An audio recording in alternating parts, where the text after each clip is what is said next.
sa kanyang kabutihan, sa kanyang pag-ibig.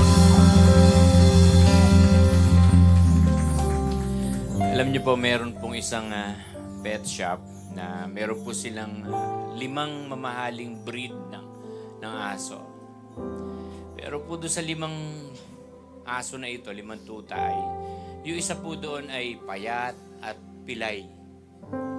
Alam niyo po, dahil nagbebenta sila nung alaga nila, yung aso na to, yung mga nagbibreed sila ng aso, mabilis pong nabili yung 4. Okay?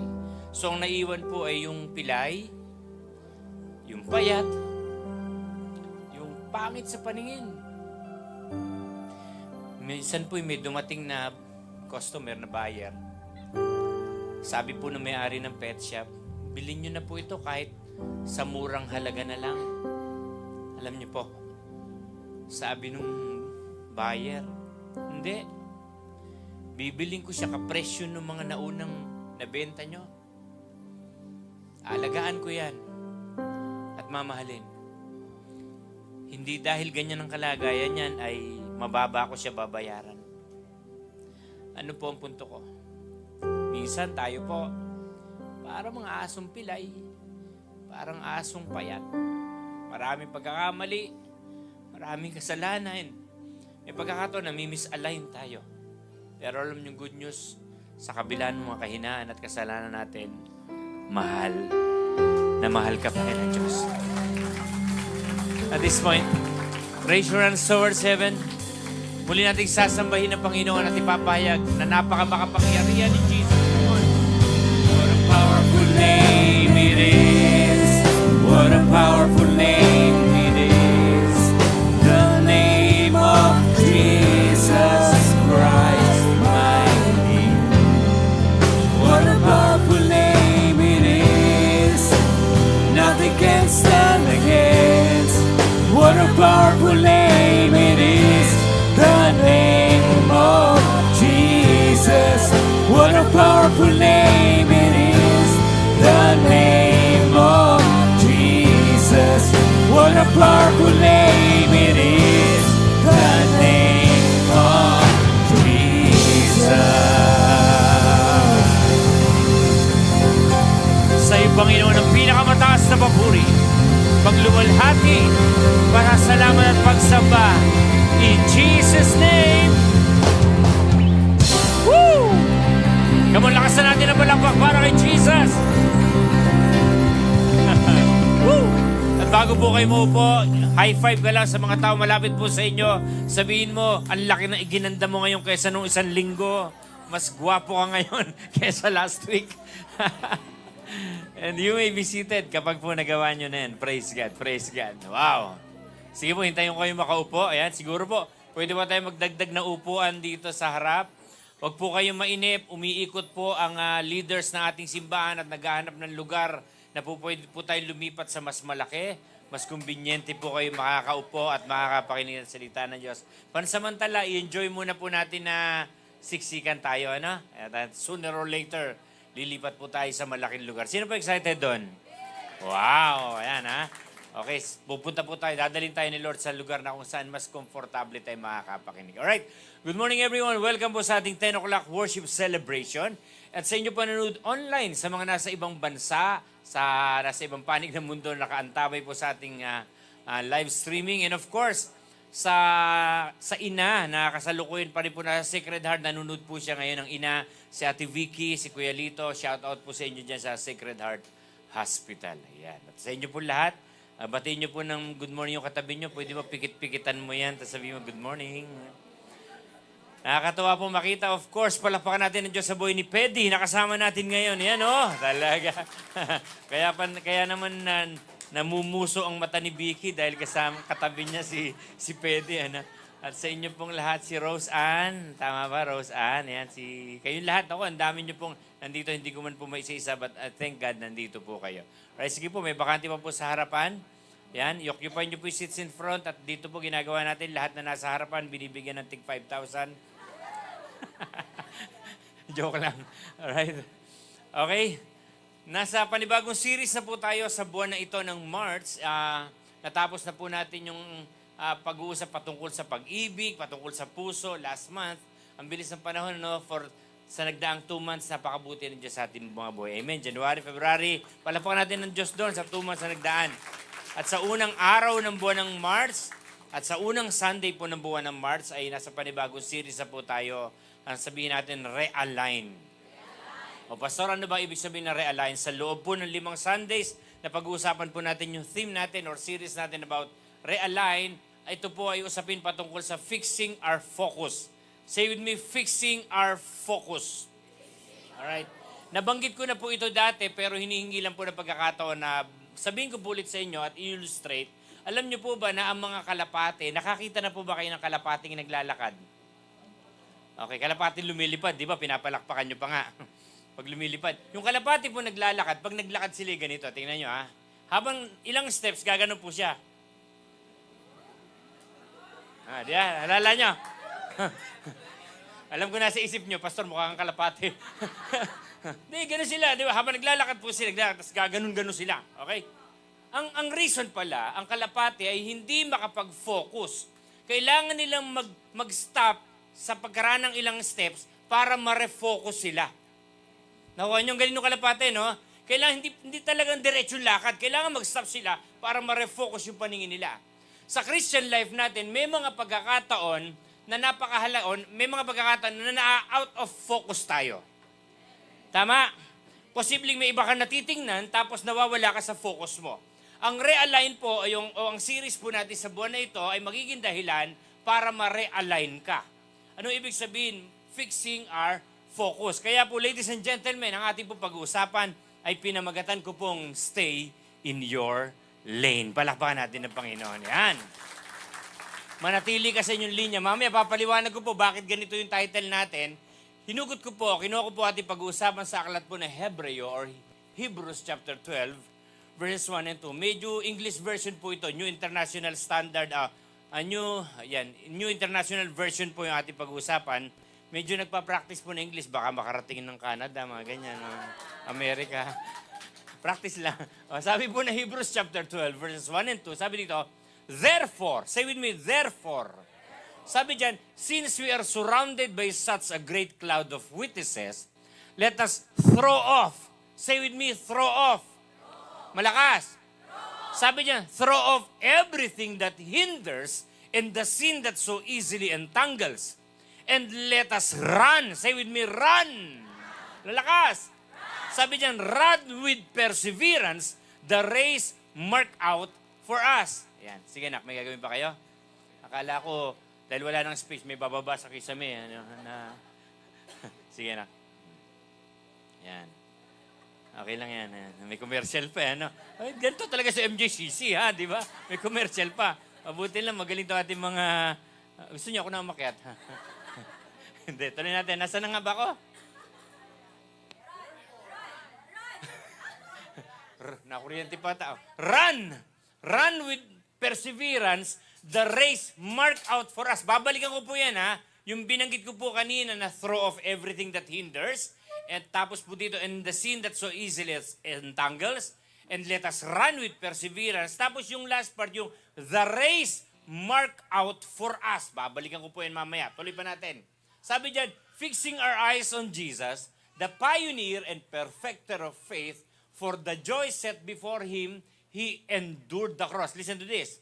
He endured the cross, scorning its shame, and sat down at the right hand of the throne of God. Ito po ang salita ng Diyos, palakpakan natin ng Panginoon. Wow! Mamaya, maintindihan po natin na nakapaloob po sa Hebrews chapter 12, verses 1 and 2. Actually, hindi po ako gagamit na napakaraming talata. Okay? Tututukan lang po natin ito para maintindihan natin paano tayo mare-realign. Andiyan ba kayo? Sino dito aamin minsan nami-misalign ka? Nawawala ka sa alignment. Sino dito amin? Sa Tagalog, minsan nawawala ka sa hulog, no? Sabi ng mga karpintero, wala sa hulog, pastor. O, kailangan mailagay sa hulog. Ano? Okay? Tingnan mo yung katabi mo. Sabi mo, alam mo? Alam ko na minsan wala ka sa hulog. Okay. By the way, sa mga visitors po natin, sa mga first-timers po natin, welcome po sa Magnificent Jesus Christian Church. Palakpakan po natin sila. Ayan. So say with me, alignment. Alignment po is everything. Okay? Anong ibig sabihin yan? Parang ganito po ito. even the strongest car will shake or will shake if the wheels are misaligned. Kahit gaano kagara yung sasakyan, kahit gaano napakamamahalin po na isang sasakyan, masishake po ito kapag ang gulong wala sa alignment or misaligned. Amen. Okay? May mga tao kahit gaano ka kahusay sa ginagawa mo, pag na-misalign ka, kailangan mo ma-realign. Ganun lang din po yun. So, parang ganito pa. Even the fastest runner will lose the race if they run in the wrong lane. Ang ganda na ng takbo mo kaso wala ka pala sa linya mo. Nakuha niyo ibig ko sabihin. Last, ito pa, tanong niyo kung ano. Ito matindi. Even believers who love God can lose direction when life causes spiritual misalignment. Anong ibig sabihin yan? Ganito po siya. Even believers who love God can lose direction. Tanong niyo kung bakit? Lakasan niyo. Kailangan natin maging maingat dito because when life causes spiritual misalignment, anong ibig sabihin yan? Habang nabubuhay ka dito, yes, Kristiyano ka, yes, naglilingkod ka sa Panginoon, pero huwag niyong kakalimutan, tanong niyo kung ano? Merong kaaway na ang gusto niya ma-misalign ka. Amen. Paalala po sa atin lahat ito, tingnan niyo to. You can be, eto warning po sa atin lahat ito sabihin natin sa atin lahat. Warning po ito, you can be active but not aligned. Ano pa? You can be serving but not surrendered. Pwede pala to. And lastly, running but not in the right race. Bakit ko po binabanggit yung mga bagay na to? Dahil, praise the Lord, dahil ang Hebrews 12 verses 1 and 2 is a call to spiritual alignment. Palakpakan natin doon ng Panginoon. Tanungin mo katabi mo, ready ka na ba ma-realign? Okay dahan-dahanin natin. Pag sinabing realignment, may mga bagay kang kailangan gawin. Kung gusto mong ma-realign, sa mga driver, kapag ka ang gulong ay nagwiwiggle, ibig sabihin wala sa tamang alignment. Kailangan ma-realign. Okay? Ganon din po sa mga mananampalataya. Pwedeng nagpe-pray ka, pwedeng nagbabasa ka ng Bible, pwedeng nag-church ka, pero may pagkakataon, namimiss-align. Simplihan ko na nga lang. Nawawala ka sa hulog. Tingnan mo yung katabi mo. Sabi mo, aminado ka ba? Sabi mo, aminado ka ba? Wala kami sa hulog. Aminado, pwede. Buti na si pwede, umamin na. Ano ibig sabihin ito? Realignment requires removal. Sabi ng scripture, balikan natin let us throw off everything that hinders. Kapag binanggit po ng Bible ng throw off everything, nang banggitin po ditong everything, throw off everything that hinders. Tingin po kayo sa akin. Ikaw nakakaalam ko ano yan. Andiyan pa kayo? Kaya ang challenge sa atin sa umaga ito, let us throw off everything that hinders. Kung may mga bagay na nakakasagabal sa spiritual mong paglago, tapon mo. Sabi mo sa katabi mo, titigan mo mata sa mata, sabi mo, tapon mo na. Because before God adds anything to your life, He often requires or He often removes something from your life. Parang ganito, sabi ni Lord, gustong-gusto kitang punuin, anak. Gustong-gusto kitang bigay sa iyo. Pero paano ka bibigyan ng Diyos? Paano ka dadagdagan ng Diyos kung punong-puno ka ng ikaw? Nakuha niyo po ba ibig sabihin? Before God adds life, anything to your life, He often removes something from your life. Tingnan mo yung katabi mo, sabi mo, alam mo, may something ka na kailangan ma-remove. Totoo po ito. Ang Diyos parang ganito. Parang, di ba nung araw, sino dito nagka-cellphone ng 3210, 3310? Nagkaroon ng cellphone? 5110, di ba? 5110, 3210, 3310. Oy, alam ko mga edad nyo. Di ba, pagka puno na yung messages, nakalagay no space for new messages. Kailangan mo mag-delete. Pag nag-delete ka, anong nangyari? Tsaka pumapasok yung mga messages. Para mapuno ka ng Diyos, kailangan may tanggalin sa'yo. Sabi mo sa katabi mo, patanggal mo. He often removes something from your life. Pero para mas mabalanse, ito, pambalanse po ito, not all weight is sin. Hindi naman lahat ng bigat na dala mo ay kasalanan. Mamaya, linawin ko ito Some are, tanong nyo kung ano, lakas. Some are wrong priorities. Malibang mahalin mo yung family mo, hindi. Malibang mahalin mo yung asawa mo, tama naman. Ang usapin po, hindi yung bagay na ginagawa mo. Ang usapin, yung priorities mo. Not always are sin. Some are wrong priorities. Mas magiging productive ka sana, mas magiging marami kang pwedeng magawa kung tama ang priorities mo. Andiyan pa ba kayo? Ano pa? Yung not always are sin, some are wrong priorities. Pangalawa, toxic relationship. Naku, bigat niyan. Pastor, toxic kasi rin katabi ko eh. Toxic kasi itong karelasyon ko eh. So, mag-ayos. Nakuha niyo ba ibig sabihin? Kailangan ma-realign. Alam niyo sa mag-asawa, I mean, let's face the reality. May pagkakataon, ayaw mo sa asawa mo. Naiinis ka. Tama ba? Oh, kaya lang ka magawa, asawa mo. Gusto mo itapon na sana, kaya lang asawa ko nga pala to.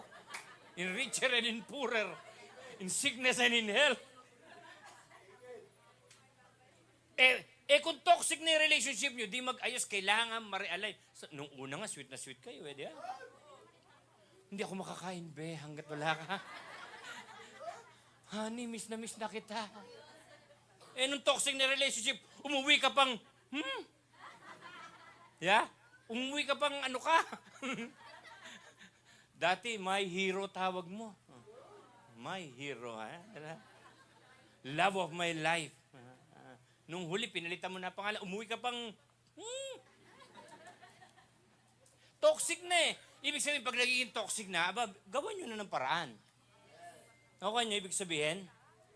Huy. Nung last Friday, hindi ko ba alam kung napanood nyo po ito na naging guest po kami sa isang talk show. Talk show na situationship. Alam nyo ba, na-discover ko, nung araw po kasi kami, sa panahon po namin si Hala Evan, Lapedi, Labiki, ang pagka yung meron kayong unawaan, ang tawag po doon MU. Yan ang araw, alam niya, no? Parang dito Old Testament, dito New Testament eh. Di ba? Yung pag sinabi MU, mag-un. Hindi.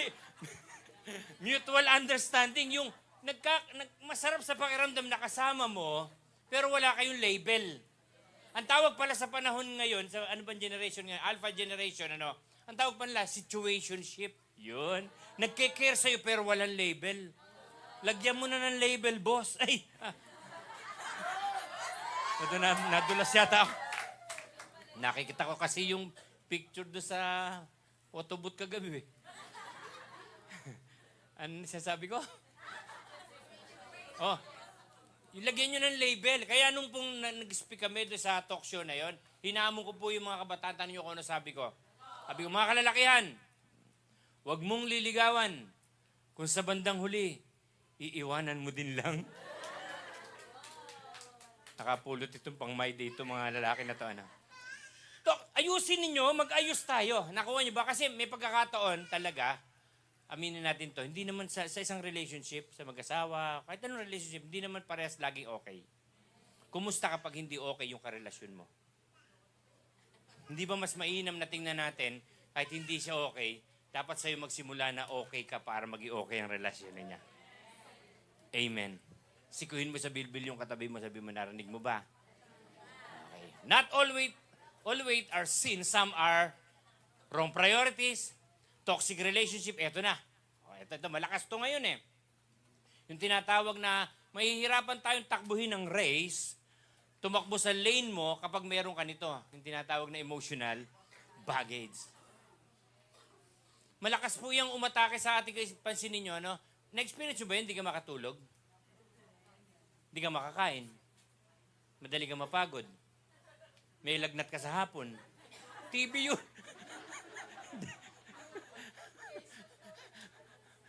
Emotional baggage, not all weight are sin, some are emotional baggage. So, pag meron ganyan, nami-misalign tayo, mag-realign. Are you listening? Ano pa? May mga pagkakataon, meron ganito sa buhay natin, yung distraction that looks harmless but slows you down. Okay? May mga ganito, may mga ginagawa tayo na parang okay naman. Pero dahilan pala ito para mag-slow down ka. Dahilan to na nagiging mabagal ng progreso para lumago ka. Amen. Tuloy natin. You can't run the race marked out for you. Listen very carefully. You can't run the race marked out for you. Listen ha. Marked out for you while carrying what God told you to throw away. Nakakita na ba kayong marathon runner na may karga, may dalang bag? Wala. Pati mga marathon runners, yung suot nilang damit, halos ayaw kumapit kahit ng pawis. Ano ba tawag sa ganung tela? Dry fit. Yun yung talaga tumatapon, tapos yung shorts nilang biyak hanggang dito. Para pag kumakbang talagang malaki. Mahirap makakita ng runner na may dala-dala. Sa race natin sa buhay, pagkakataon nyo na kapag may dala ka, huwag ikaw ang magdala. Bigay mo sa Kanya. Palakpakan natin ng Panginoon. Merong old story, nakwento ko na noon, siguro mga pang 75 times na ngayon, na may lalaki naglalakad, may dalang isang sakong kamote. Okay? Lalakad siya, nadaanan siya ng isang pick-up, nagmagandang loob, pinasakay siya kasi nakikita, nahihirapan siyang magdala ng isang sakong kamote. Nung sumakay sa likod ng pick-up, yung lalaking may dalang isang sakong kamote, pagtingin ng driver sa rear mirror niya, nakita niya na yung lalaking sinakay niya, nakasakay nga sa likod, pero karga-karga pa yung sakong dala niya. Yun na may something. Sinakay na nga. Akalain mo, palagay ko hindi nagpa-function na normal yung isip nun. Okay. Parang ganyan tayo minsan. Meron ka naman Diyos na pwede mong pagbigyan ng problema ang dala mo. Ang problema, dinadala mo. Sabi sa katabi mo, bigay mo kay Lord.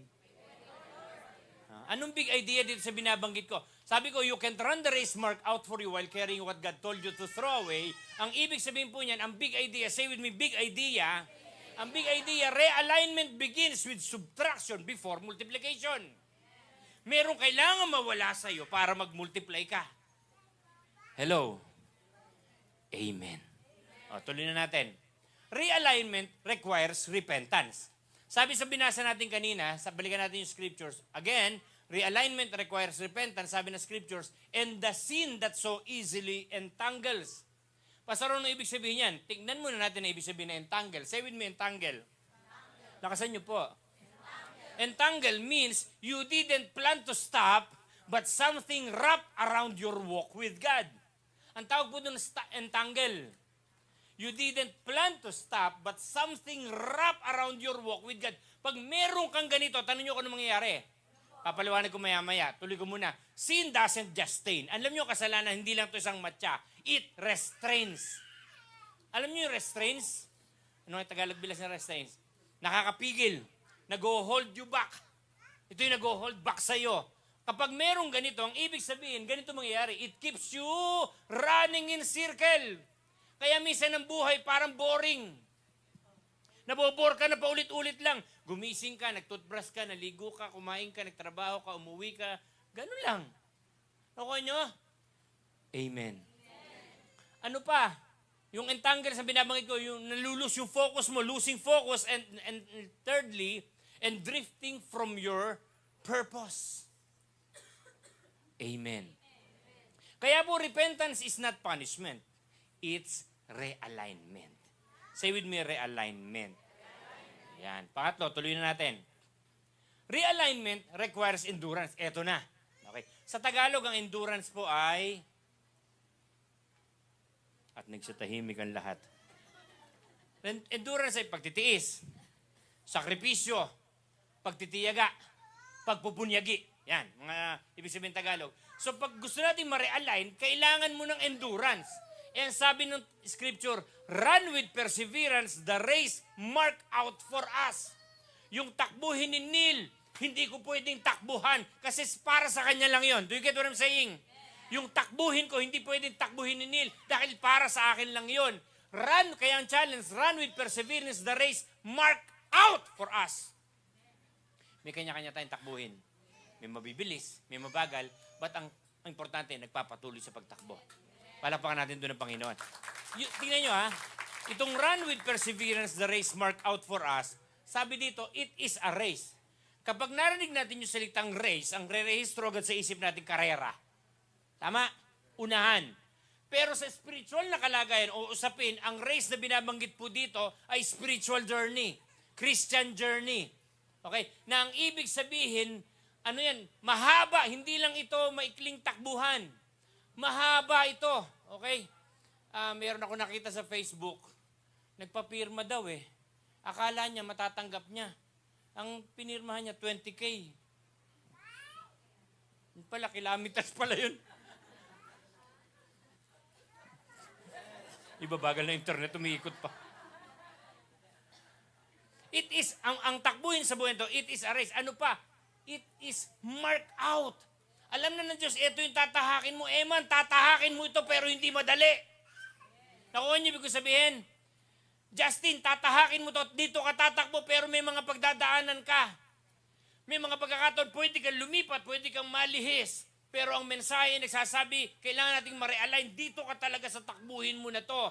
Dahil dun sa dulo, ang premyo para sa'yo. Mahirap tumakbo.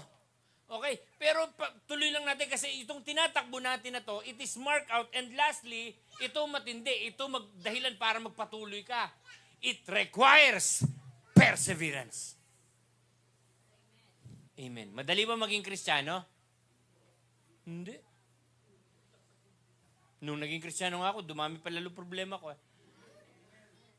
Pero masarap, habang dumadami problema, doon mo na-experience yung biyaya at habag ng Diyos sa iyong mga problema.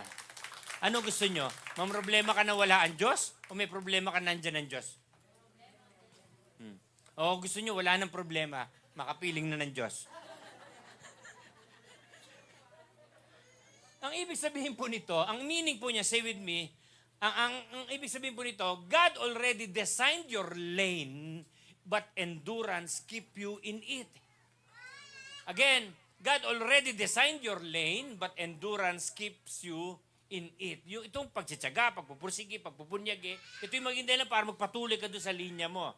So, ang ibig sabihin pala ng realignment, staying in your God-given assignment even when it becomes uncomfortable. Amen. May mga pagkakataon sa ating Christian life, magiging uncomfortable ka. Sa akin po pagpapastor for almost ilang years na ako nasa gawain ng Panginoon. Sa 22, 23 years na po ako. Pero alam niyo po, hindi po madali. May mga pagkakataon, tanging kung hindi ka magpapakatatag sa mga bagay na iaalaw ng Diyos sa iyo, mamimisalign ka talaga. Mawawala ka sa linya. Mawawala tayo sa direksyon na kung saan ito yung gusto mong tahakin ng Panginoon.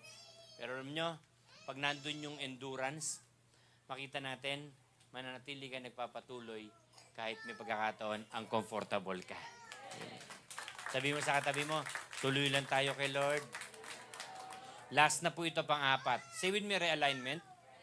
Realignment requires fixing your focus. Balikan natin scripture.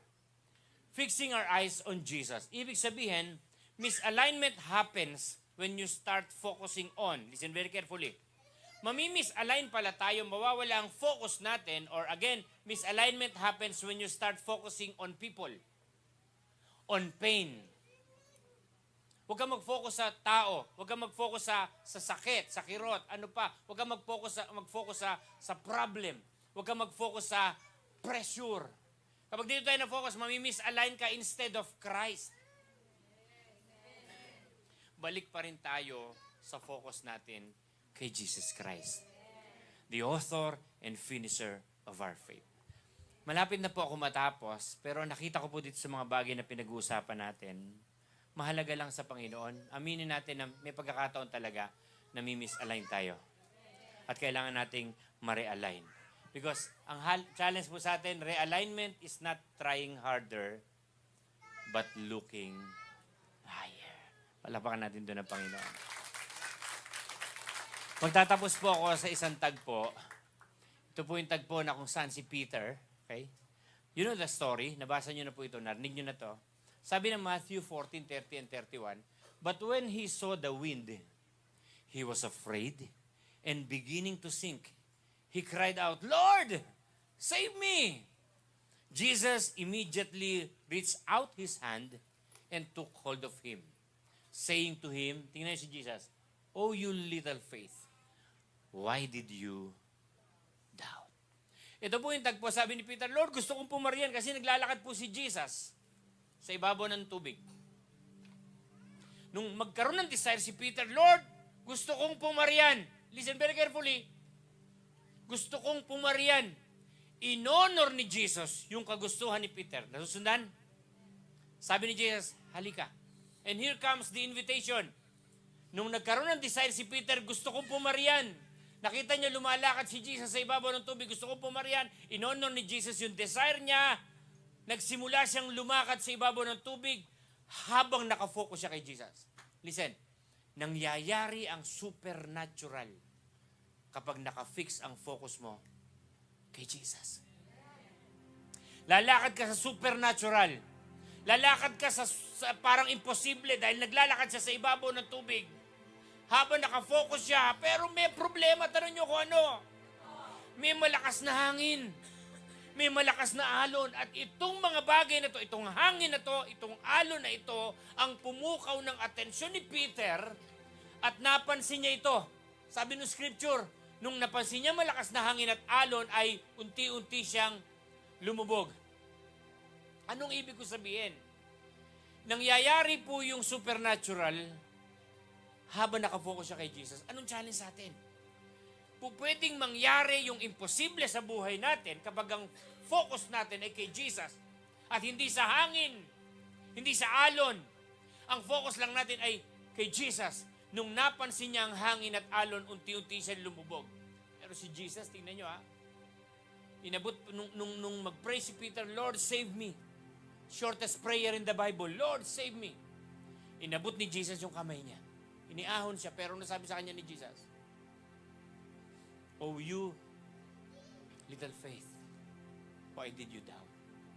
Brothers and sisters, pag nakafocus ka kay Jesus, may mangyayaring hindi mo inaasahan, higit pa sa pwede mong asahan.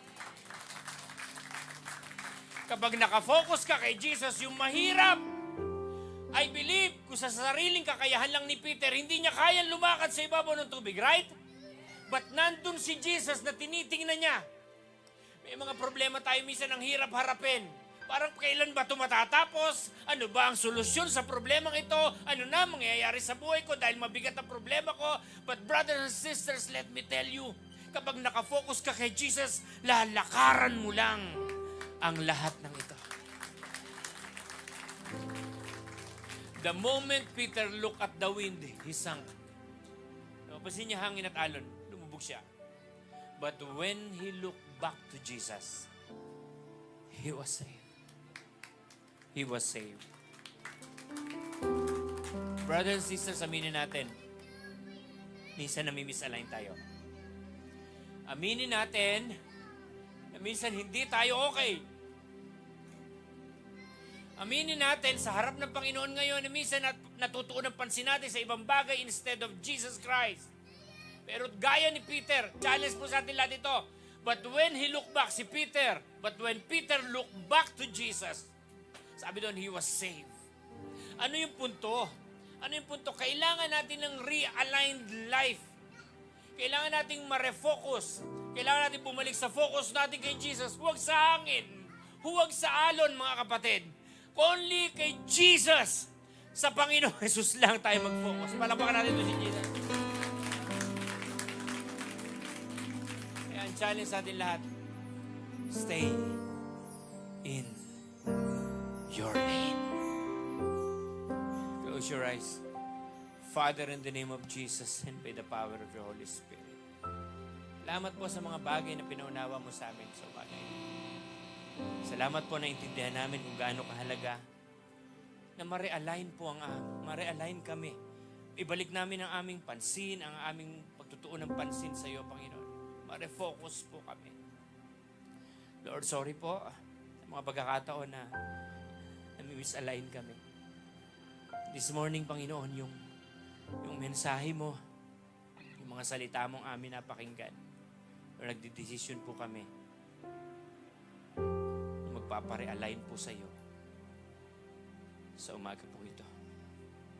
Kung ikaw po yun nandito ngayon, na inaamin mo sa sarili mo na may pagkakataon na misalign ka at gusto mong ma-realign sa umagang ito, Pwede ka bang tumayo dahan-dahan sa harap ng Panginoon? Kung ikaw na nandito ngayon, naamin mo sa sarili mo, alam mo sa sarili mo na-focus ka sa ibang bagay at nawala ang focus mo sa Panginoon, pwede ba tumayo ka sa harap ng Panginoon? Kung ikaw yun nandito, na nagdidesisyon ka na kagaya ni Peter, ibabalik mo yung focus mo kay Jesus. Nang ibalik ni Peter ang focus niya kay Jesus, he was saved. At kung babalikan natin yung story, nung nakafocus ang mata niya kay Jesus, nangyayari yung supernatural. Nangyayari yung imposible. Kung gusto mo maka-experience ng mga imposibleng bagay sa buhay mo, ang kailangan mo lang gawin ito unang pansin kay Jesus, the author and perfecter of our faith.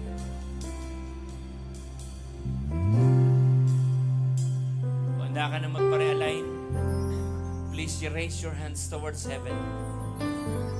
Na habang nakataas ngayon ang iyong kamay, kausapin mo si Lord. Sabi mo sa Kanya, Lord, sorry po. Aminin mo sa Panginoon na misalign tayo, na wala tayo sa focus sa Panginoon. Aminin mo, tapatin mo ang Panginoon ngayon na nagdidesisyon ka na, Lord, gusto ko ulit mag-focus sa iyo, hindi sa mga bagay sa ibabaw ng mundo ito. Come on, kausapin mo si Jesus. Kausapin mo si Lord, come on.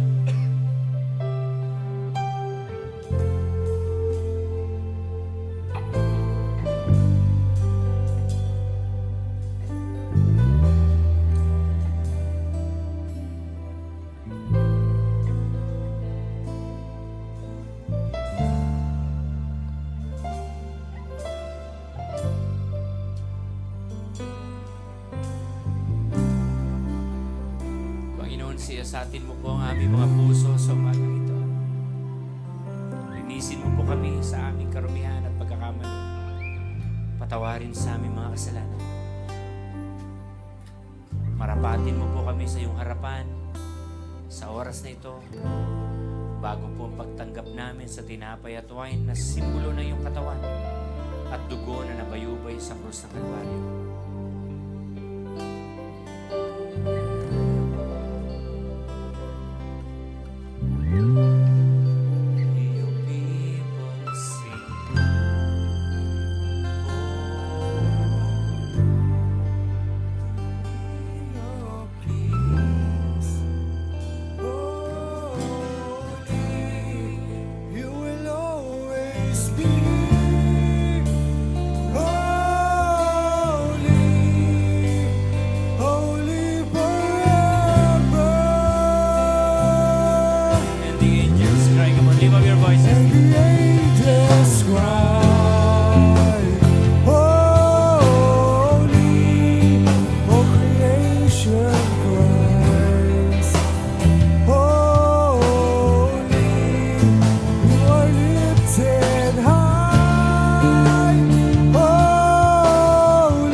Sa kanyang muling pagparito. Isa po itong pag-aalala sa kagandahang loob ng Diyos sa pamamagitan ng kanyang mabiyayang pagpapatawad sa ating mga kasalanan. Ito po hindi lamang isang ritual na ginagawa ng church, kundi ito po isang pagsunod sa utos ng ating Panginoong Jesucristo. Tinatawagan ko po dito sa harapan si Konsehala Eva, si Vicky, Neil, Eman, Aileen, Tito Marcy, Tita Norma,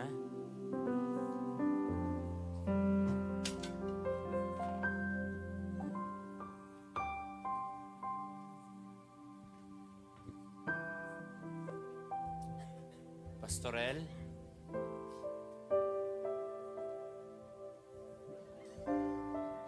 Jordan,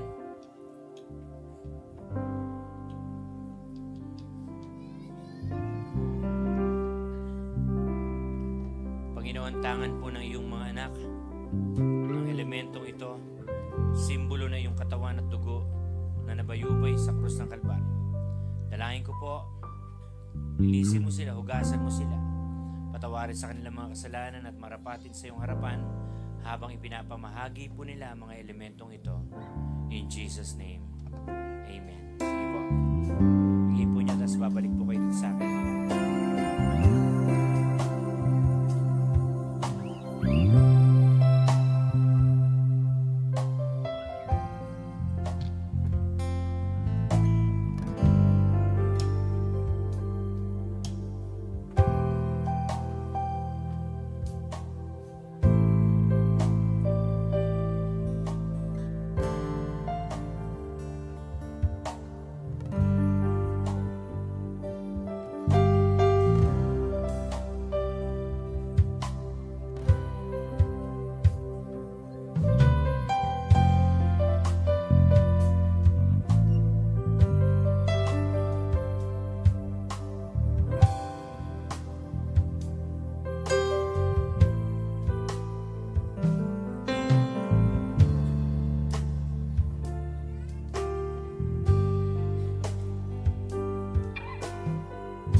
Taas po natin ang tinapay.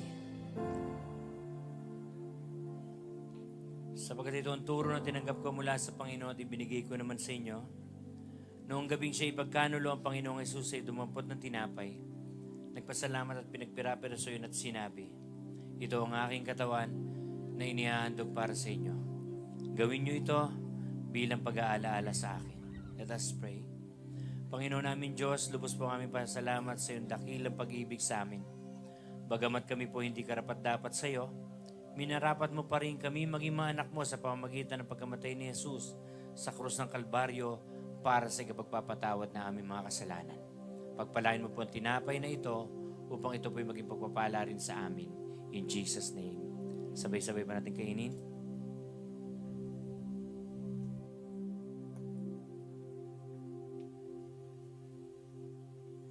Taas pa natin ang wine.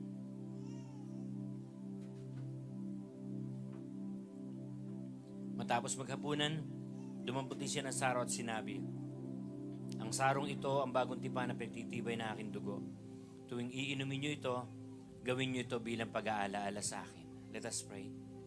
Panginoon namin Diyos, kami po nagpapasalamat sa iyong kaloob na buhay. Ang dugo ng Panginoong Jesus na nabubuhos sa krus ng Kalbaryo ang naghugas sa aming mga kasalanan upang kami maituring mo mga anak.